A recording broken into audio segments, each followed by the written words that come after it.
ድሮ ገንዘብ የሚያሳርፍ ይመስለን ነበረ። አንዳንዶቻችን አቃጥለን ማንጨርሰው ገንዘብ አለን፣ ግን በገንዘባችን እረፍት ማግኘት አቃተን።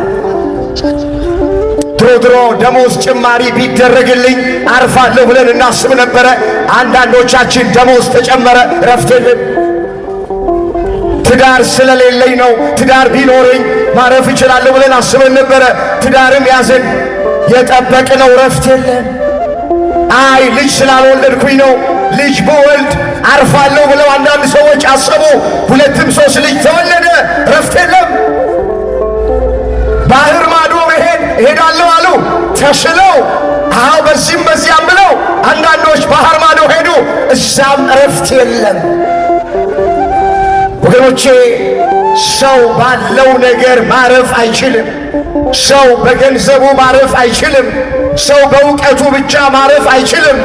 ሰው ባለው በሚፈለገል ወንበሩ በስልጣኑ ብቻ ረፍት ማግኘት አይችልም።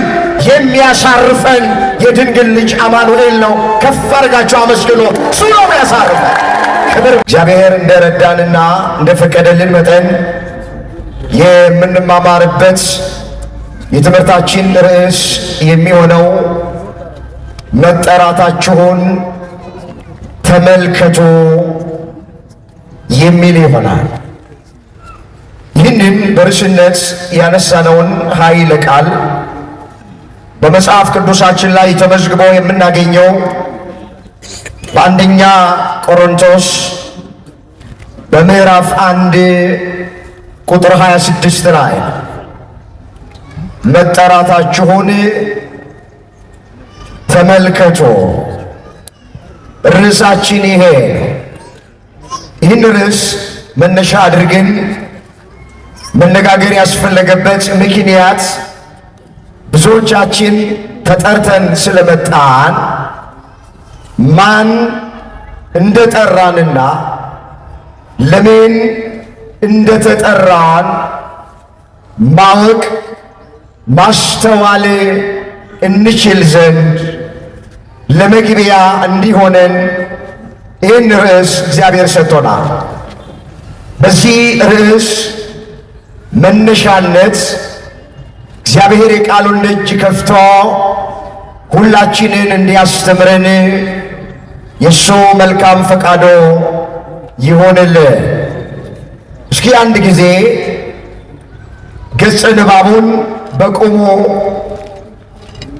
እንየው። አንደኛ ቆሮንቶስ ምዕራፍ 1 ቁጥር 26 ወንድሞቼ ሆይ መጠራታችሁን ተመልከቱ። እንደ ሰው ጥበበኞች የሆኑ ብዙዎች፣ ኃይለኞች የሆኑ ብዙዎች፣ ባላባቶች የሆኑ ብዙዎች አልተጠሩ። ነገር ግን እግዚአብሔር ጥበበኞችን እንዲያሳፍር የዓለምን ሞኝ ነገር መረጠ። ብርቱን ነገር እንዲያሳፍር እግዚአብሔር የዓለምን ደካማ ነገር መረጠ። እግዚአብሔር የሆነውን ነገር እንዲያጠፋ የዓለምን ምናምንቴ ነገር የተናቀውንም ነገር መረጠ።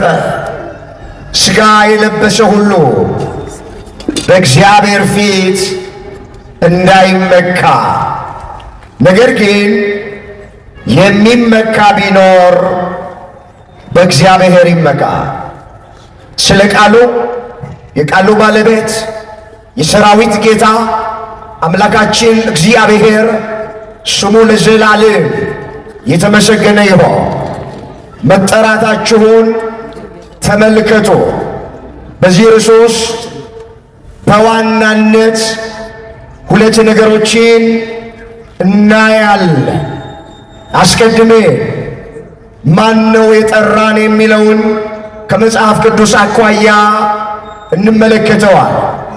በሁለተኛ ደረጃ ለምንድን ነው የተጠራ ነው የሚለውን ተመልክተን ለዛሬ ትምህርታችንን እንቋጨዋለን።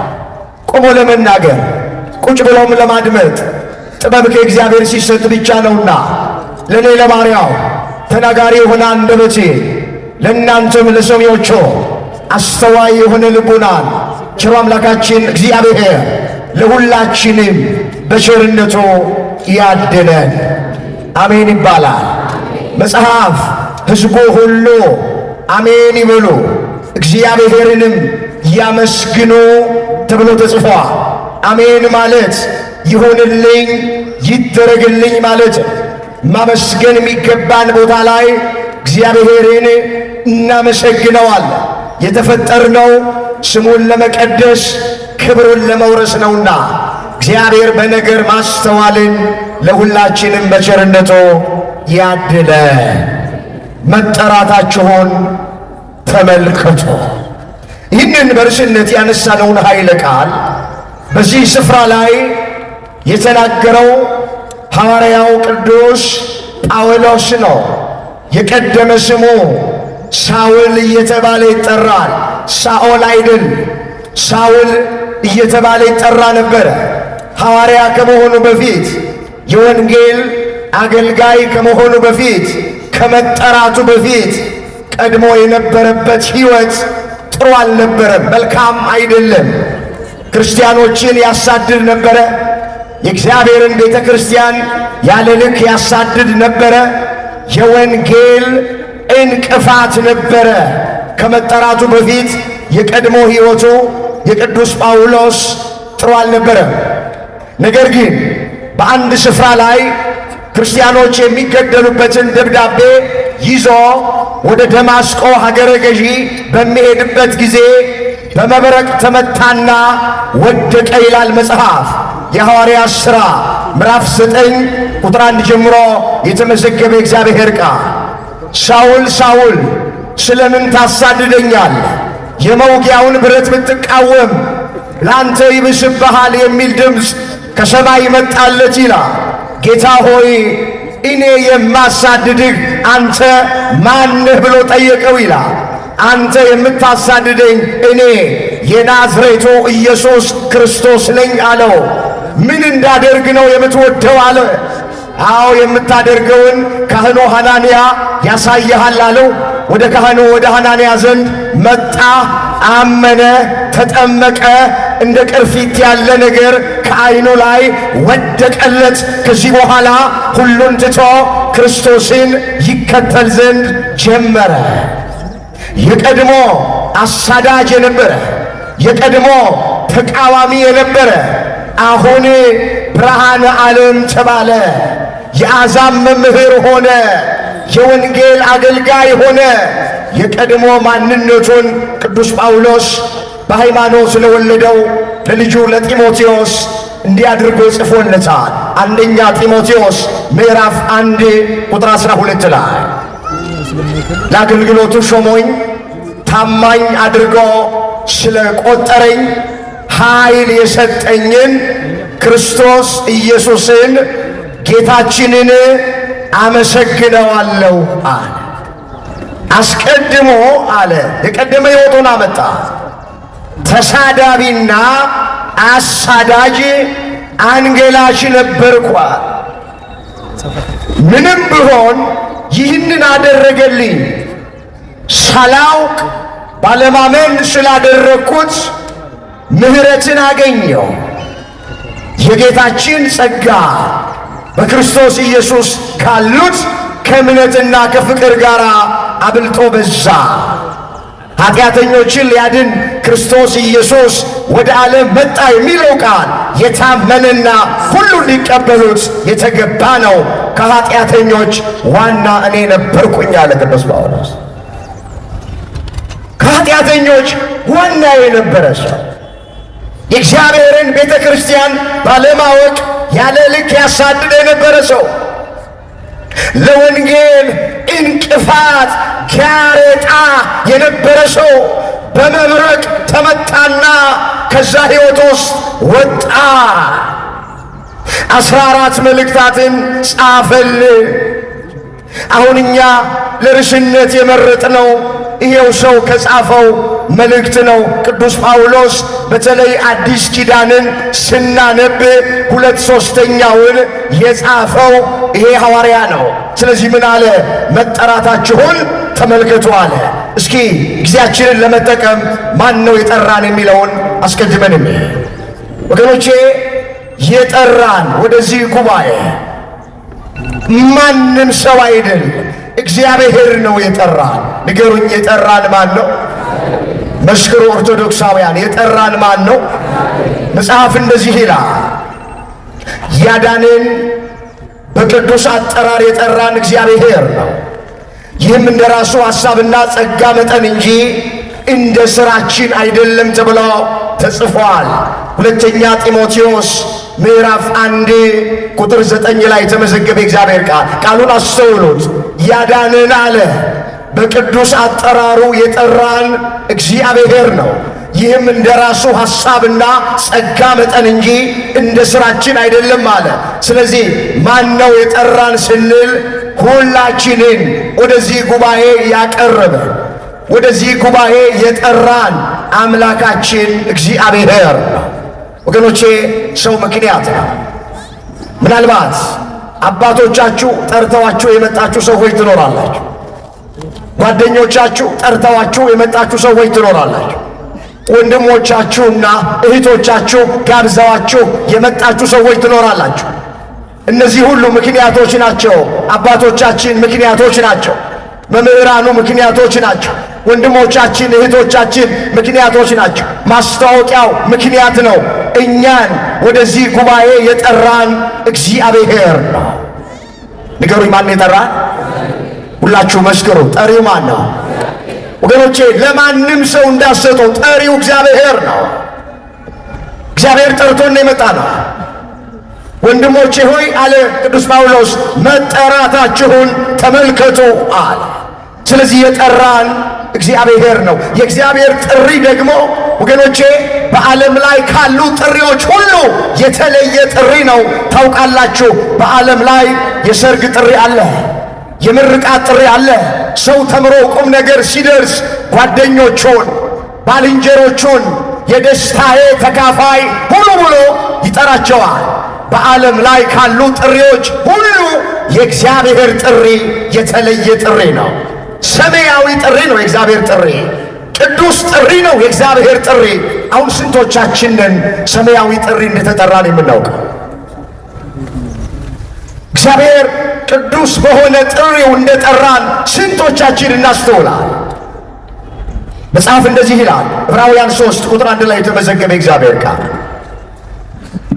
ከሰማያዊ ጥሪ ተካፋይ የሆናችሁ ቅዱሳን ወንድሞቼ ሆይ የሃይማኖታችንን ራስና ፈጻሚ የሆነውን ኢየሱስ ክርስቶስን ተመልከቱት ነው የሚለው መጽሐፍ። እስኪ ቃሉን ከኔ ቀጥላችሁ ድምፃችሁን ከፍ አድርጋችሁ እስኪ ተናገሩ። ከሰማያዊ ጥሪ በሉ እስኪ። አልሰማችሁም? ከሰማያዊ ጥሪ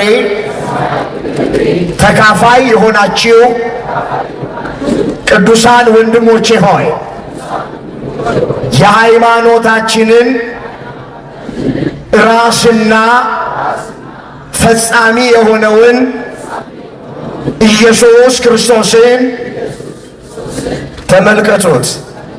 ምን በሉት? የሞተልንን ያዳነንን ኢየሱስ ክርስቶስን እንድንመለከተው፣ መስቀሉን እንድንመለከተው አምላካችን እግዚአብሔር ሁላችንን ይርዳ። ስለዚህ በመጀመሪያ የጠራን ማን ነው? እግዚአብሔር ነው የጠራን። ሰው ምክንያት ነው። የእግዚአብሔር ጥሪ ምን አይነት ጥሪ ነው? ሰማያዊ ጥሪ ነው። ቅዱስ ጥሪ ነው። የከበረ ጥሪ ነው። ለምንድን ነው እግዚአብሔር የጠራን? እስኪ እሱን ፈጠን ፈጠን እያለን ስንቶቻችንን የተጠራንበትን ምክንያት የምናውቀው?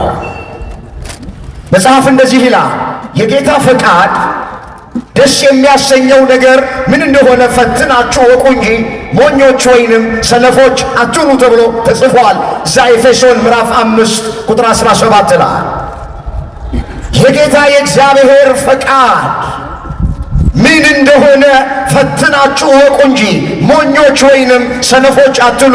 ክርስቲያን ሞኝ አይደል። ክርስቲያን ሰነፍ አይደል። ክርስቲያን ስሜታዊ አይደል። ክርስቲያን ለምን እንደተጠራ ጠንቅቆ የሚያውቅ ነው። መቼና እንዴት ቤተ ክርስቲያን መምጣት እንዳለበት ክርስቲያን ጠንቅቆ የሚያውቅ ነው። ወገኖቼ በመጀመሪያ እግዚአብሔር የጠራን ለምንድን ነው? ይህን ጉባኤ የሰራልን ለምንድን ነው ስል ሊያሳርፈን ነው እግዚአብሔር የጠራ። መቼስ በዓለም ላይ በዚህ ዘመን ጆሮአችን የሚሰማው ዓይናችን የሚያየው የሚያደክም ነው። እኔ ከምነግራችሁ በላይ እናንተ ታውቁታላችሁ። ደሃ ሀብታም የለም፣ ካህን ምዕመን የለም፣ የተማረ ያልተማረ የለም፣ ትንሽ ትልቅ የለም፣ አገልጋይ ተገልጋይ የለም። ዛሬ ስለ ሀገራችን በምንሰማው፣ ስለ ቤተ ክርስቲያናችን በምንሰማው፣ በኑሯችን ጉዳይ፣ በሕይወታችን ጉዳይ ወገኖቼ ደክመናል። እግዚአብሔር ድካማችንን ስለሚያውቅ ሊያሳርፈን ይህን ጉባኤ ሰራልን። የመጀመሪያ እግዚአብሔር የጠራን ሊያሳርፈን ነው። ደካሞች ነንና እግዚአብሔር በቃሉ አሁንም ሁላችንን በቸርነቱ ያሳርፈ። እንዲህ ያለ ነው የጠራን። እናንተ ደካሞች ሸክማችሁ የከበደባችሁ ሁሉ ወደ እኔ ኑ እኔም አሳርፋችኋለሁ። የማቴዎስ ወንጌል ምዕራፍ 11 ቁጥር 28 ላይ የተመዘገበ እግዚአብሔር ቃል፣ እባካችሁ ቃሉን አስተውሉት። እናንተ ደካሞች አለ። ዓለም እንዳደከመችን ባለቤቱ ያውቃል። እናንተ ደካሞች አለ። ኑሮ እንዳደከመን እግዚአብሔር ያውቃል። እናንተ ደካሞች አለ። በሽታ እንዳደከመን እግዚአብሔር ያውቃል። እናንተ ደካሞች አለ። ወገኖቼ ድካማችንን እግዚአብሔር ያውቃል። በእሱ ዘንድ ማይገለጥ የተከደነ የማይታይ የተሰወረ ምንም ነገር የለም። ሁላችንም ደካሞች ነን። እናንተ ደካሞች ዝሙት ያደከማችሁ፣ እናንተ ደካሞች ስካር ያደከማችሁ፣ እናንተ ደካሞች የሥጋ ፈቃዳችሁ ያደከማችሁ፣ ያሸነፋችሁ ወደ እኔ ኑ አለ ኢየሱስ ክርስቶስ የድንግል ማርያም ልጅ። ለምን ስንለው እኔ አሳርፋችኋለሁ። ስለዚህ ለምን ተጠራ ወገኖቼ? ለግርግርና ለሞቅታ አልተጠራንም። የተጠራነው ለዕረፍት ነው። እግዚአብሔር ድካማችንን ያውቃልና ከምንሰማው ቃል የተነሳ የልብ ሰላምና ጸጥታ፣ ዕረፍት ለሁላችንም እግዚአብሔር በቸርነቱ ያድለ። ወገኖቼ እቺ ዓለም እኛን ልታሳርፈን አትችልም። ያሳርፈን ማን ነው? መስክሩ እንጂ ማን ነው የሚያሳርፈን? ምስጋና ለስሙ ይሁን። ትዝ ይላችኋል በአንድ ወቅት ጌታችን ኢየሱስ ክርስቶስ ያቺ ከሰማርያ ከተማ ለመጣች ውሃ ልትቀዳ ወደ ወንዝ ለመጣች ሴት ምንድን ነው ያላት? ውሃ ጠጪኝ ብሎ አላት። አየችውና አንተ አይሁዳዊ ነህ፣ እንዴት ሳምራዊት ከመሆነው ከኔ ውሃ ትለምናለህ አለችው። ለምን አይሁዳውያን ከሳምራውያን ጋር በሥርዓት በባህል አይተባበሩም ነበር ተብሎ ተጽፏል። ከዛ ዝቅ ብሎ ምን አላት ክርስቶስ? ውሃ እኮ የእግዚአብሔር ስጦታ ነው። የእግዚአብሔርን ስጦታ ውሃ ጠጪኝ የሚልሽ ማ መሆኑን ብታውቂ ኖሮ አንቺ ትለምኝው ነበረ፣ የሕይወትን ውሃ ይሰጥሽ ነበር አላት። ሴቲቱ እንደዚህ አለች፣ እጅ ላይ መቅዣ የለም፣ ጉድጓዱ ጥልቅ ነው። ይህ የምትለውን የሕይወት ውሃ ከወዴት ታገኘዋለህ? ለመሆኑ አንተ ይህንን የጉድጓድ ውሃ ከሰጠን ከአባታችን ከያዕቆብ ትበልጣለህን? እሱም ልጆቹም ከብቶቹ ከዚህ የጉድጓድ ውሃ ጠጥተዋል አለችው ይላል። ክርስቶስ የምፈልገውን ቃል ተናገረ። ከዚህ ውሃ የሚጠጡ ሰዎች ዳግመኛ ይጠማሉ።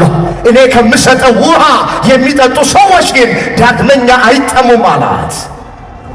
ከዚህ ውሃ የሚጠጡ ዳግመኛ ይጠማሉ ማለት እቺ ዓለም የምትሰጠን ነገር ዳግመኛ ያስጠማ ነው ማለት ነው። እቺ ዓለም የምትሰጠን ሰላም፣ እቺ ዓለም የምትሰጠን ረፍት፣ እቺ ዓለም የምትሰጠን ደስታ፣ እቺ ዓለም የምትሰጠን እርካታ ታይቶ የሚጠፋ ብልጭ ብሎ ድርግም የሚል ነው።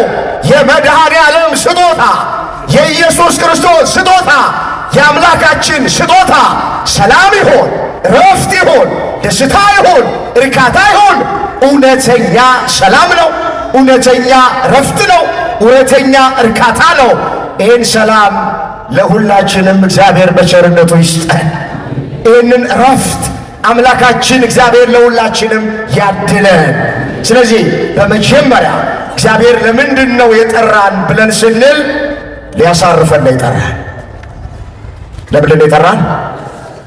አቤት ዳዊት ምን ብሎ ነው የተናገረው? እረፉ አለ የእግዚአብሔርን ቃል ሲናገር፣ እኔም አምላካችሁ እንደሆንኩ እወቁ ነው የሚለው መዝሙር 45 ቁጥር 10 ላይ።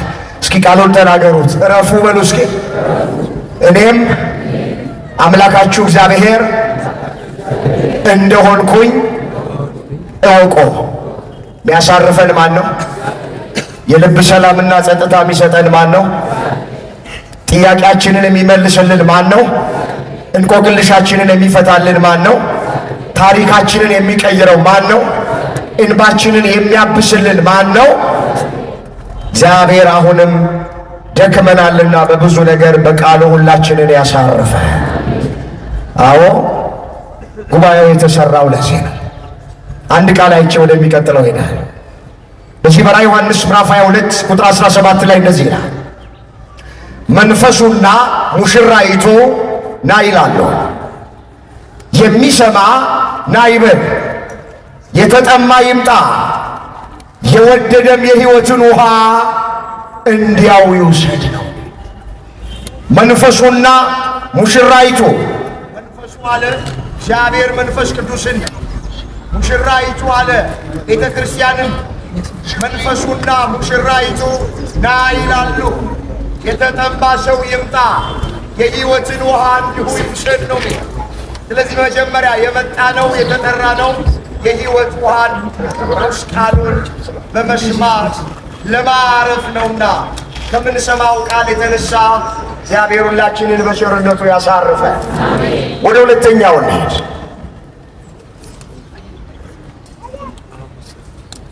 ወደ ሁለተኛው እንሂድ።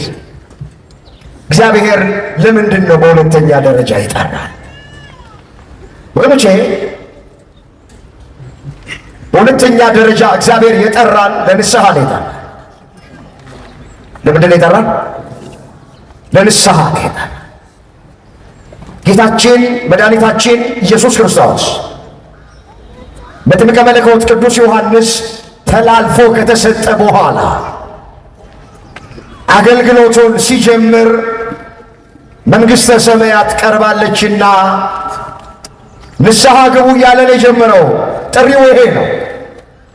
በዚህ በማርቆስ ወንጌል በምዕራፍ 1 ቁጥር 14 ላይ የተመዘገበ ቃል ነው። አነባዋለሁ፣ አስተውሉት። ቃሉ እንደዚህ ነው። ዮሐንስ አልፎ ከተሰጠ በኋላ ኢየሱስ የእግዚአብሔርን መንግሥት ወንጌል እየሰበከ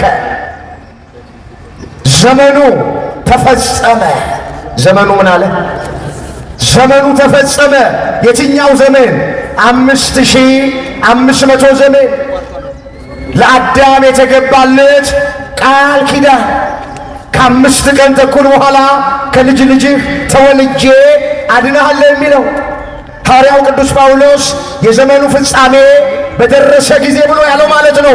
ዘመኑ ተፈጸመ፣ የእግዚአብሔር መንግሥት ቀርባለችና ንስሐ ግቡ፣ በወንጌል እመኑ እያለ ወደ ገሊላ መጣ ነው የሚለው።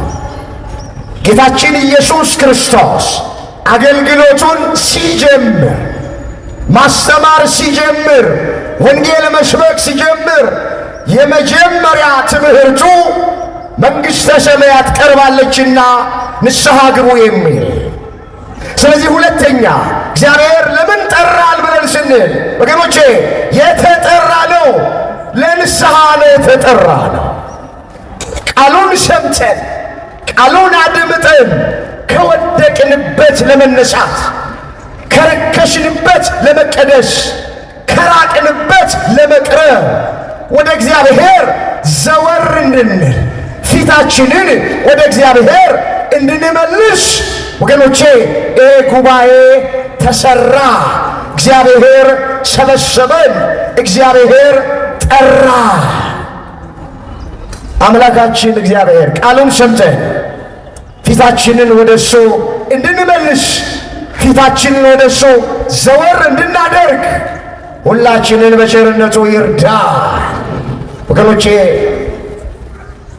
አሁን ባለንበት ኑሮ ወይም ሕይወት እግዚአብሔር ደስተኛ ስለሆነ አይደለም ዝም ያለ። በደንብ አድርጋችሁ ሰው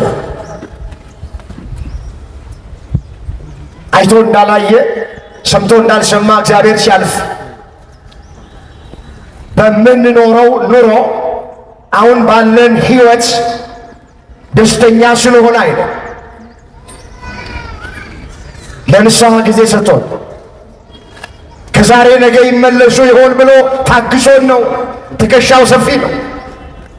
ትዕግስት የባህሪው ነው። በማንም ሰው ጥፋት እግዚአብሔር ደስተኛ አይደለም። የሁላችንን መዳን ነው የሚፈልገው። አንዳንድ ሰዎች እግዚአብሔር ዝም ሲላቸው በሚኖሩት ኑሮ የተስማማ ወይም ደግሞ ደስተኛ የሆነ የሚመስላቸው ሰዎች አሉ። ተሳስተናል። እግዚአብሔር ዝም ሲለን ተስማምቶ አይደለም፣ ወይም በኑሯችን አሁን በምንኖረው ኑሮ ደስተኛ ሆኖ አይደለም። ጊዜ ሰጥቶን ነው፣ እድል ሰጥቶን።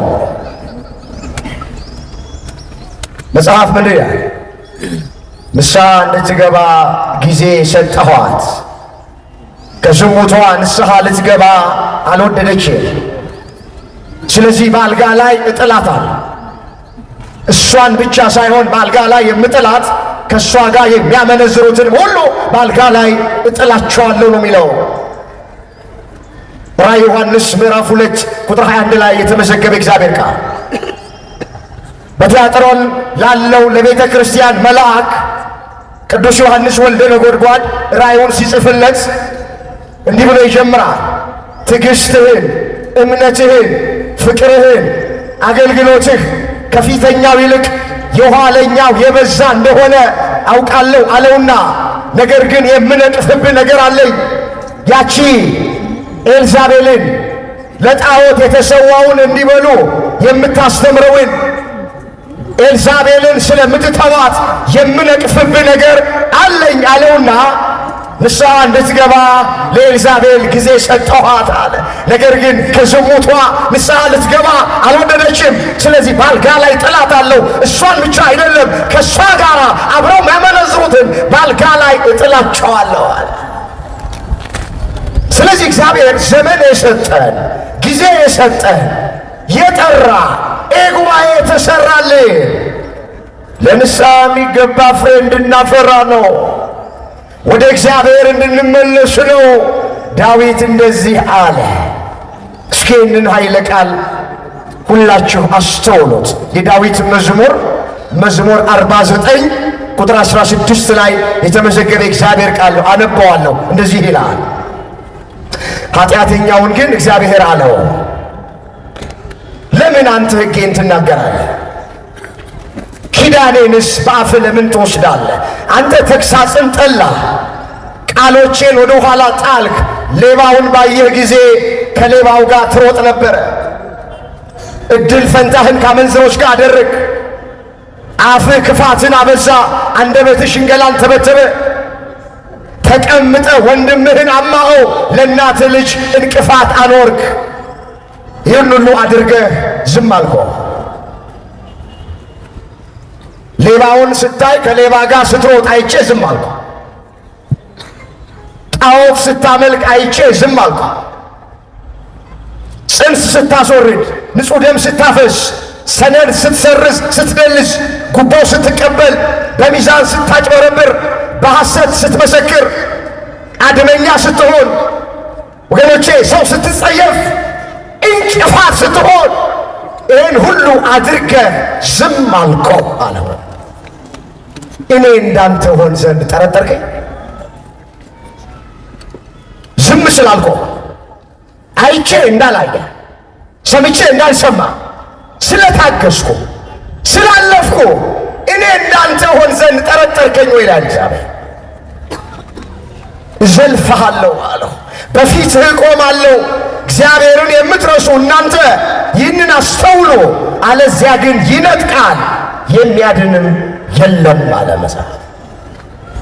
ኦርቶዶክሳውያን ክርስቲያን ወገኖቼ ይህን ድምፅ እየሰማችሁ ያላችሁ አሁን ባለነው ኑሯችን እግዚአብሔር ደስተኛ ሆኖ ሳይሆን ከዛሬ ነገ ይመለሱ ይሆን ይጸጸቱ ይሆን ብሎ ጊዜ ሰጥቶናል፣ ዘመን ሰጥቶናል። ይኸው ሰብስበው በእኛ ላይ ተስፋ ሳይቆርጥ መምህራንን እያመጣ አባቶችን እያመጣ እያስተማረን ነው፣ እየመከረን ነውና በምንሰማው ቃል እንድንጠቀም አምላካችን እግዚአብሔር ሁላችንን በቸርነቱ ይርዳ። በተሰጠን ጊዜ ንስሐ እንድንገባ ወደ እግዚአብሔር እንድንመለስ አምላካችን እግዚአብሔር ሁላችንን በቸርነቱ ይርዳ። እኔ ይገርመኛል፣ ሰው እሞታለሁ ብሎ እድር ይገባል፣ እሞታለሁ ብሎ ግን ንስሐ አይገባም። አሁን ብዙዎቻችን አካባቢ ስንቀይር፣ ሰፈር ስንቀይር፣ ቦታ ስንቀይር እድር ገብተሃል፣ እድር ገብተሻል። የእድር ጉዳይ የሚያስጨንቃቸውን ያክል አንዳንድ ሰዎች የሕይወታቸው ጉዳይ ወይንም የንስሐ ጉዳይ አያስጨንቃቸውም። ወገኖቼ ዘመኑ እኮ በጣም አጭር እኮ ነው። ወጥቶ መግባት የለም፣ ተቀምጦ መነሳት የለም።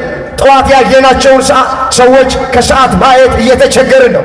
ስለዚህ 5 እና 10 ዓመት የምናቅደው እዛ መድረሳችንን በምን እርግጠኞች ነን? በተሰጠን ጊዜ እንጠቀም። ንስሐ መግባት ማለት ወገኖቼ ከዛ በኋላ ትምህርት አትማሩ፣ አትነግዱ፣ ወገኖቼ አትዝናኑ ማለት አይደለም። ንስሐ ከገባን በኋላ ትምህርት መማር እንችላለን፣ ንግድ መነገድ እንችላለን፣ ማግባት እንችላለን፣ መውለድ እንችላለን፣ መዝናናት እንችላለን። የሚከለክለን ነገር የለም። ብዙዎቻችን ግን ባለመረዳት ገና ንስሐን ስናስበው ድንጋይ እንደ መፍለጥ፣ ጉድጓድ እንደ መቆፈር የሚከብዳቸው ሰዎች አሉ። አባቶቻችን ምን ይላሉ? የሺህ ፍልጥ ማሰሪያው ልጥ ይላል። የመጾማችን የመጸለያችን እንዲህ ባለ ጉባኤ ቁጭ ብለን ቃሉን የመስማታችን መጠቅለያው ማሰሪያው ንስሐ ገብተን ቅዱስ ሥጋውን ክቡር ደሙን ካልተቀበልን ወገኖቼ እየደመሩ በዜሮ ማባዛት ነው። ውጤቱ ዜሮ ነው የሆነው። በተሰጠን ጊዜ እንድንጠቀም አምላካችን እግዚአብሔር ሁላችንን በቸርነቱ ይርዳል። እስኪ አንድ ቃል ከኔ ቀጥላችሁ ተናገሩ። በተወደደ ሰዓት በሉ እስኪ። ያልተናገረ ሰው አለ። በተወደደ ሰዓት ሰማሁ፣ በመዳንም ቀን ረዳሁ። የተወደደ ሰዓት አሁን ነው።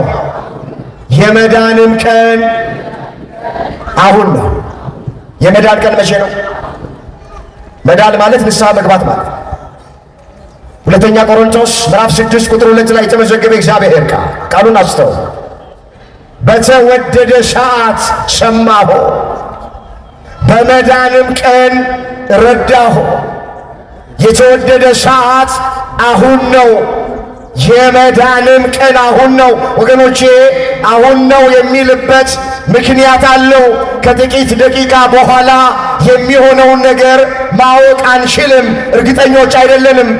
ጉባኤ ሲያልቅ ቤታችን ስለ መግባታችን ምንም ዋስትና የለንም። ስለዚህ ቀጠሮ የምንሰጥ ወንድሞቼ፣ እህቶቼ፣ እናቶቼ፣ አባቶቼ የመዳን ቀን አሁን ነው ይላል። ዛሬ አይልም። ዛሬ 24 ሰዓት ነው። አሁን ካለ አሁን ነው። የመዳን ቀን አሁን ነው ስለሚል በተሰጠን ጊዜ ለንስሐ የሚገባ ፍሬ እንድናፈራ ወደ እግዚአብሔር እንድንመለስ ቸሩ አምላክ እግዚአብሔር ሁላችንንም ይርዳ። የሁላችሁ እግዚአብሔር የሚጠይቀን ንስሐ ያልገባንበትን ኃጢአት ብቻ ነው። ንስሐ ከገባን ከልጅነት እስከ እውቀት የሰራነውን ኃጢአት በሙሉ ማን ይቅር ይለናል? ማን ይረሳልናል? ታውቃላችሁ፣ ሰው በድለ ነው ይቅር በለኝ ብንለው ለጊዜው ይቅር ይለናል፣ በኋላ ግን አይረሳልንም። ምናልባት ተሳስተን ደግመን እንኳን ብንበድል አንተ ባለፈው እኮ እንዲህ አድርገኸኛል፣ አንቺ ባለፈው እኮ እንዲህ አድርገሽኛል ብሎ ዶሴ እያገላበጠ የቀድሞ ስህተታችንን እያነሳ ይወቅሰናል። እግዚአብሔር ግን ደስ የሚለው እግዚአብሔር ይቅር ሲለን ከመርሳት ጋር ነው። አመስግኑት እስኪ ይህንን አምላክ። ክብር ምስጋና ለስሙ ይሆነ። ወገኖቼ ይረሳልናል፣ አያስታውሰው። በዝሙት ሕይወት ውስጥም ብንኖር፣ በስካር ሕይወት ውስጥም ብንኖር፣ በኃጢአት ውስጥ፣ በበደል ውስጥ፣ በርኩሰት ውስጥ፣ የትኛውም አይነት ኃጢአት ውስጥ ብንሆን ንስሐ ከገባን አስበን ካለው ከተጸጸትን ከተመለስን እግዚአብሔር ይመለስልናል። ይቅር በለን ካለው እግዚአብሔር ይቅር ሊለን የታመነ አምላክ ነው። ከኛ ብቻ የሚጠበቀው ወደ እግዚአብሔር በንስሐ መመለስ ብቻ። መጽሐፍ እንደዚህ ይላል። ይሄ ቃል እስኪ ያስተውሉት። ኃጢአተኛው ካደረጋት ኃጢአት ቢመለስ፣ ፍርድና ቅንን ነገር ቢያደርግ፣ ትእዛዜን ሁሉ ቢጠብቅ፣ የበደለው በደል አይታሰብበትም፣ በሠራው ጽድቅ ለዘላለም በሕይወት ይኖራል። የሟቹን ሞት አልፈቅድምና ተመልሳችሁ በንስሐ በሕይወት ኑሩ ተብሎ ተጽፏል። እዛ ትንቢተ ሕዝቅኤል ምዕራፍ 18 ቁጥር 21 ላይ የተመዘገበ እግዚአብሔር ቃል። እስኪ ከኔ ቀጥላችሁ ይህን እግዚአብሔር ቃል ድምፃችሁን ከፍ አድርጋችሁ ተናገሩት። ኃጢአተኛው በሉ እስኪ ሁላችሁ።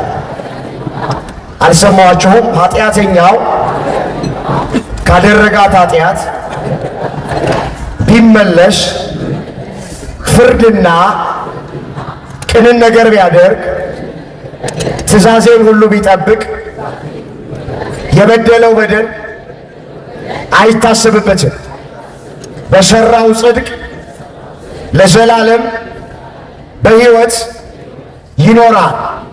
የሟቹን ሞት አልፈቅድምና ተመልሳችሁ በሕይወት ኑሩ። ተመልሰን በሕይወት እንድንኖር አምላካችን እግዚአብሔር ሁላችንን በቸርነቱ ይርዳ። ስለዚህ ሁለተኛ እግዚአብሔር ለምንድን ነው የጠራን ብለን ስንጠይቅ ለንስሐ ነው የጠራን። በተሰጠን ጊዜ እንድንጠቀም፣ እንዳንዘናጋ፣ ሞት እንዳይቀድመን፣ በደላችንን፣ ኃጢአታችንን፣ መተላለፋችንን አምነን ወደ እሱ እንድንመለስ። ወገኖቼ አገራችን እንደዚህ አይነት አጣብቀኝ ውስጥ ብትገባ፣ ቤተ ክርስቲያኒቱ እንደዚህ አይነት መከራ ውስጥ ብትገባ፣ የኛ መተላለፍ፣ የኛ በደል፣ የኛ ኃጢአት በዚህ ዘመን ያለነው በውስጥም በውጭም ያለነው በስቶ ነው። በማንም ሰው ላይ ጣታችሁ እንዳትቀስ፣ በማንም ሰው እንዳትፈር። አንዳንድ ሰዎች አይኖቻቸውን ቤተ መንግሥትና ቤተ ክህነት ብቻ ሊያደርጉ፣ የእያንዳንዳችን ጽዋ ሞልቶ ነው። በከተማችን ውስጥ የሚሰራው ግፍ ቀላል ነው። ወጣቱ እኮ አብዛኛው ቤቱ እኮ አለ። ዛሬ እኮ አሁንም እኮ የራቁት ቤት ጭፈራ ቤቶች አሉ በአዲስ አበባ ውስጥ። ኦቨርናይት ሰው ዳንኪራ ሲረጥ እኮ ነው ያለው። ብዙ ሱሰኛ ሰዎች አሉ። ጣዖት የሚያመልኩ ብዙ ናቸው። ሞራ ገላጮች፣ አስማተኞች፣ መተተኛ ቤት፣ ድግምተኛ ቤት የሚሄዱ የገዛ ወንድሞቻቸውና እህቶቻቸው ላይ ወጥመድ የሚያጠምዱ፣ ጉድጓድ የሚቆፍሩ፣ መርዝ የሚበጠብጡ ብዙ ሰዎች አሉ። እንደውም እግዚአብሔር ቸር ስለሆነ፣ መሐሪ ስለሆነ፣ ይቅር ባይ ስለሆነ እንዳየ እንደተመለከተ ስላልፈረደ ነው እንጂ እንደሚሰራው አመፅ፣ እንደሚሰራው ኃጢአት ወገኖቼ አገራችን ኢትዮጵያ ከዚህ በላይ መከራ ይገጥማት ነበር። ግን ያልጠፋ ነው ከእግዚአብሔር ምሕረት የተነሳ ነው። ርኅራኄው ከቶ አያልቅምና ተብሎ ስለተጻፈ እግዚአብሔር አይቶ እንዳላየ ሰምቶ እንዳልሰማ እያለፈን እየታገሰን፣ ትዕግሥት የባህሪው ስለሆነ፣ ትከሻው ሰፊ ስለሆነ፣ በማንም ሰው ጥፋት ስለማይደሰት ስላለፈን እንጂ ወገኖቼ የዘራነውን አላጨድንም ነው።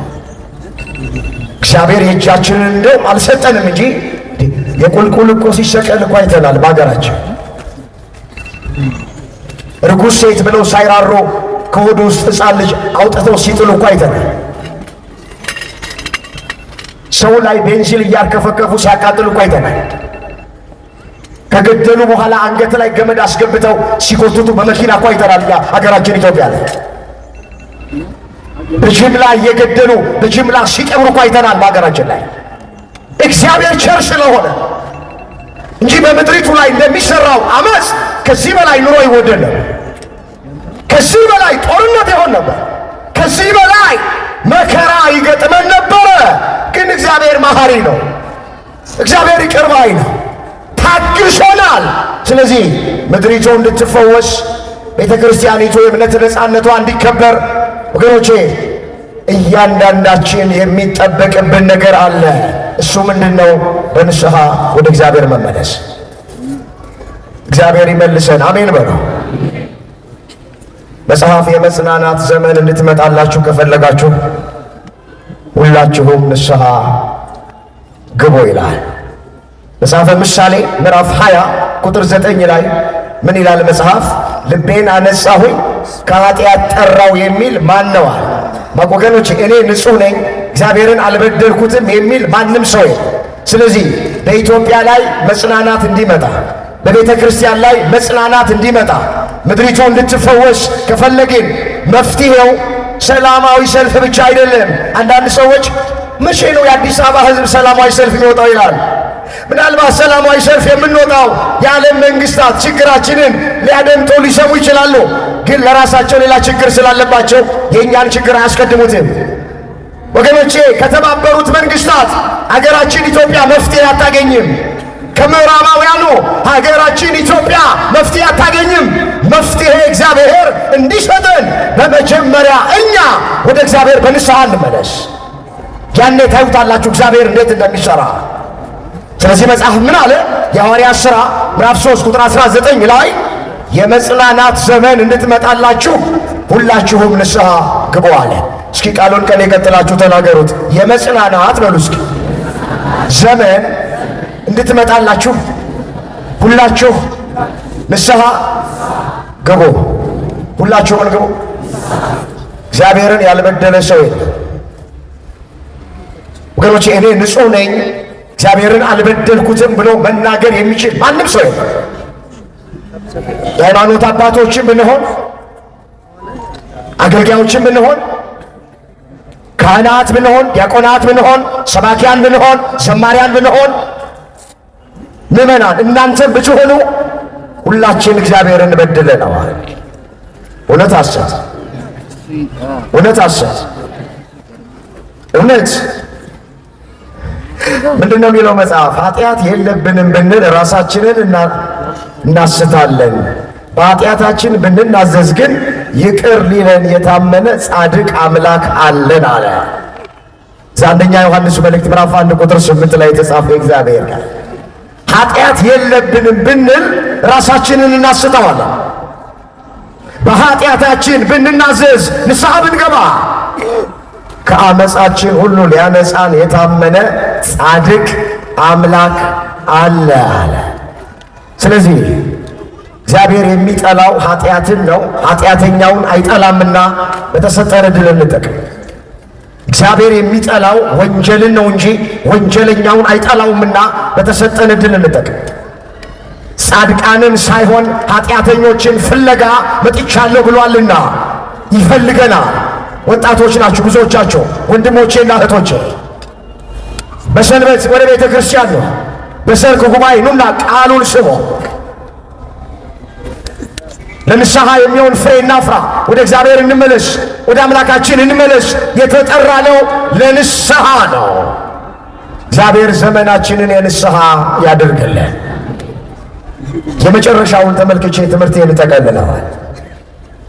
በመጨረሻ እግዚአብሔር ለምንድን ነው የጠራን ስንል መንግሥቱን ሊያወርሰን ነው የጠራን።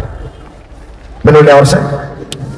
አቤት መጽሐፍ እንደዚህ ይላል፣ ወደ ክብሩና ወደ መንግሥቱ ለጠራችሁ ለእግዚአብሔር እንደሚገባ ተመላለሱ ነው የሚለው። መንግሥቱን ሊያወርሰን ጠራ፣ ክብሩን ሊያሳየን ጠራ። ለዘላለም ከሱ ጋር እንድንኖር ተጠርተናል።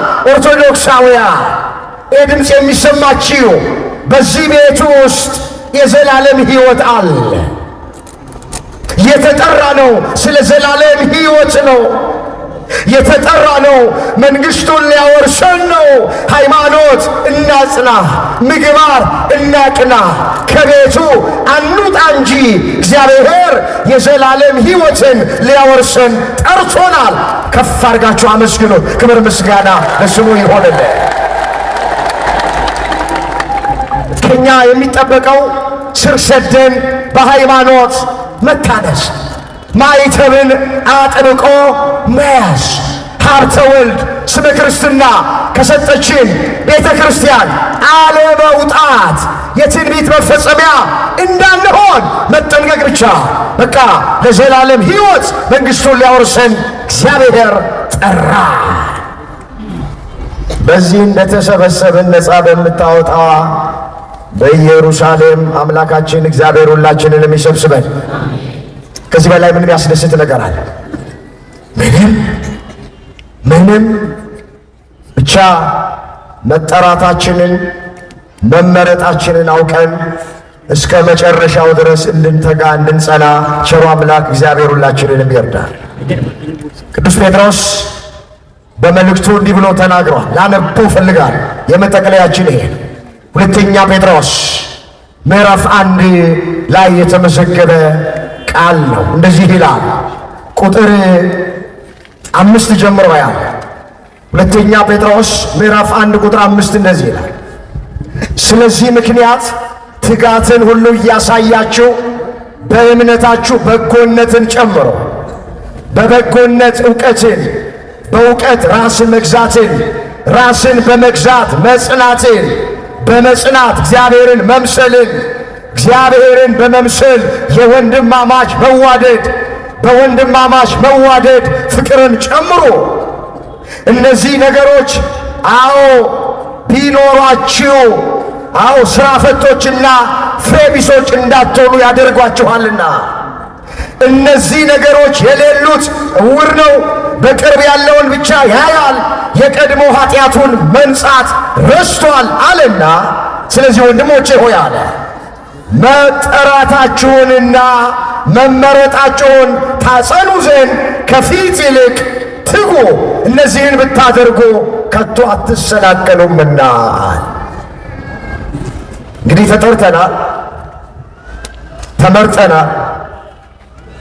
መንግሥቱን እንዲያወርሰን የዘላለም ሕይወትን እንድናገኝ ከኛ የሚጠበቀው መትጋት ነው። መጽሐፍ እንዳለ እስከ መጨረሻውም ድረስ በሃይማኖት መጽናት ነው። እግዚአብሔር እስከ መጨረሻው ድረስ በመጀመሪያ ሃይማኖታችን ሁላችንን ያጽና። በሃይማኖታችሁ ደስተኛ ናችሁ? ደስተኛ ናችሁ? እስኪ ደስታችሁን ግለጡ። እስኪ ደስታችሁ። እግዚአብሔር የተዋሕዶ ልጆች ስላደረገን ስሙ የተመሰገነ ይሁን። ድገሙና አመስግኑ። ካመሰገናችሁ በደንብ አድርጋችሁ አመስግኑ። እግዚአብሔር ይመስገን፣ እግዚአብሔር ይመስገን። ወገኖቼ የመጨረሻ መልእክቴ በሃይማኖት እንጽና። በዚህ 4 ተከታታይ ቀናት የሚሰጡን ትምህርቶች፣ መሰረታዊ ትምህርቶች ዋና ዓላማቸው እኛን በሃይማኖት ማጽናት ነው። ጊዜው ክፉ ነው። ጊዜው ከባድ። ትንቢቱ እየተፈጸመ ነው። ምሳሌው እየደረሰ ነው።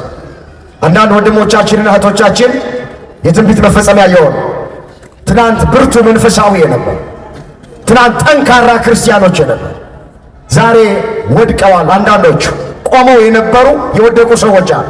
ቆራቢ የነበሩ፣ ገዳም ለገዳም ይዞሩ የነበሩ፣ ጥሩ አስቀዳሾች የነበሩ፣ ጥሩ ጠዋት ማታ ወደ ቤተ ክርስቲያን ይመላለሱ የነበሩ፣ እኛ እንኳን ከኛ የተሻለ ክርስቲያን ናቸው ብለን የምንላቸው አንዳንዶቹ የትንቢት መፈጸሚያ ሆነው ወድቀዋል። እኛ የቀረ ነው ይህ ድምፅ የሚሰማ እንጽና። ተጠርተናል እንድንመረጥ፣ መንግሥቱን እንድንወርስ። ምንም ነገር እንስማ። ከባድ ጊዜ ነው። ቤተ ክርስቲያን ከውስጥም ከውጭም እየተፈተለች ነው። ግን ምንም ይሁን ስር ሰደን እንጣመስ። እኔ ይገርመኛል፣ የሄዱት እየመጡ አንዳንዶቹ ደግሞ እዚህ ያሉት ለመሄድ አንድ እግራቸው ቤት ውስጥ አንድ እግራቸው ውጭ ያሉ ሰዎች አሉ።